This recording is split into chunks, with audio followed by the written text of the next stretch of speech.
Di suatu malam yang sepi, ada sebuah kertas putih yang tergeletak di atas meja kayu tua.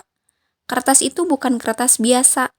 Ia adalah sebuah kanvas kosong yang diberikan kepada setiap manusia saat mereka lahir. Kertas itu menanti, sabar, tanpa noda. Ia memandang dunia dengan diam, menanti apa yang akan tertulis di atasnya. Kertas itu telah melihat ribuan tangan yang datang dan pergi.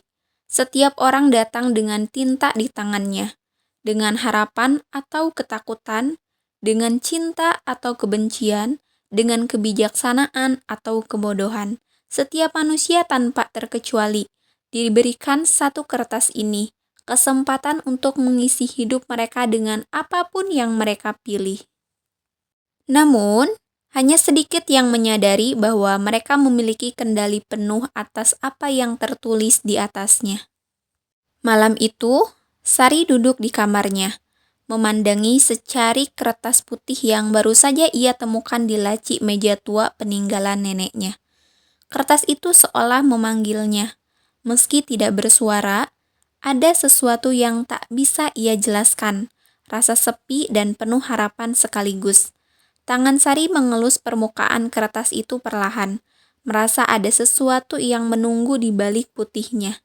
Ia pun mengambil pena, tapi terdiam. Apa yang harus ia tulis? Hidup Sari kebelakangan ini penuh dengan kebingungan.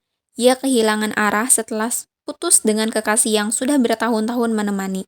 Pekerjaannya yang tak lagi menyenangkan, dan ia merasa terjebak dalam rutinitas tanpa tujuan. Semua pilihan yang ia buat selama ini terasa sia-sia. Sari ingin sekali mengubah segalanya, tapi ia tak tahu harus mulai dari mana. Kertas putih ini, pikir Sari, mungkin bisa jadi permulaan.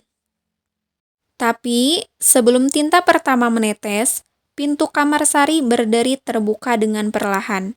Dari celah pintu, muncul seorang pria tua dengan wajah penuh keriput namun matanya bersinar lembut. Pakaian pria itu sederhana, tapi ada aura misterius yang menyelimuti dirinya. Sari terkejut, tapi anehnya ia tak merasa takut. Pria itu tersenyum, lalu berkata, "Kau tahu, hidup kita juga seperti kertas itu." Sari mengerutkan kening. "Apa maksudmu?" Pria itu melangkah masuk, mendekat dan duduk di kursi di sampingnya. Setiap manusia lahir dengan kertas putih. Tidak ada yang tahu apa yang akan tertulis di atasnya. Tapi setiap tindakan, setiap keputusan, setiap kata yang kita ucapkan, semuanya meninggalkan jejak di kertas itu. Beberapa orang mengisinya dengan kebahagiaan, kasih sayang, dan kebaikan. Tapi ada juga yang mencoretnya dengan kebencian, penyesalan, dan kesalahan. Sari terdiam, merenungkan kata-kata pria itu. Lalu, bagaimana kalau aku sudah membuat banyak kesalahan? Apakah aku bisa menghapusnya? Pria itu menggeleng pelan. Tidak ada yang bisa menghapus tinta yang sudah tertulis, tapi kau masih punya ruang kosong. Setiap hari adalah kesempatan untuk menulis hal baru. Kau bisa memilih apakah akan melanjutkan dengan tinta gelap atau mulai menulis dengan tinta cahaya. Sari merasa hatinya bergetar. Ia selalu merasa terjebak dalam kesalahan masa lalu. Tapi pria tua ini memberinya perspektif baru. Hidupnya belum selesai. Kertas itu masih belum penuh. Ia masih bisa memilih apa yang akan ia tulis di lembaran-lembaran yang tersisa. "Bagaimana aku tahu apa yang harus kutulis?" tanya Sari lirih.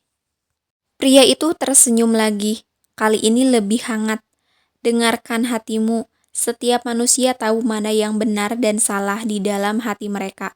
Apa yang membuatmu merasa damai, apa yang memberimu kebahagiaan sejati, itu adalah tinta cahaya.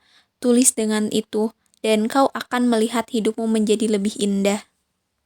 Pria itu pun berdiri, bersiap pergi. Tapi sebelum ia mencapai pintu, Sari bertanya, "Siapa kau?" Pria itu menoleh, masih dengan senyum di bibirnya. "Aku hanya seorang pengingat, seseorang yang datang untuk mengingatkanmu bahwa kau selalu punya pilihan. Jangan sia-siakan kertas putihmu, Sari." Dengan itu, ia menghilang dalam bayang-bayang, meninggalkan Sari sendirian di kamar. Tapi kini dengan hati yang terasa lebih ringan, Sari menatap kertas putih di hadapannya sekali lagi. Kali ini, ia tahu apa yang harus ia tulis. Dengan tangan mantap, ia mulai menulis kata pertama. Kata itu sederhana tapi bermakna dalam. Harapan. Dan dari sana, ia mulai menuliskan kisah baru di hidupnya.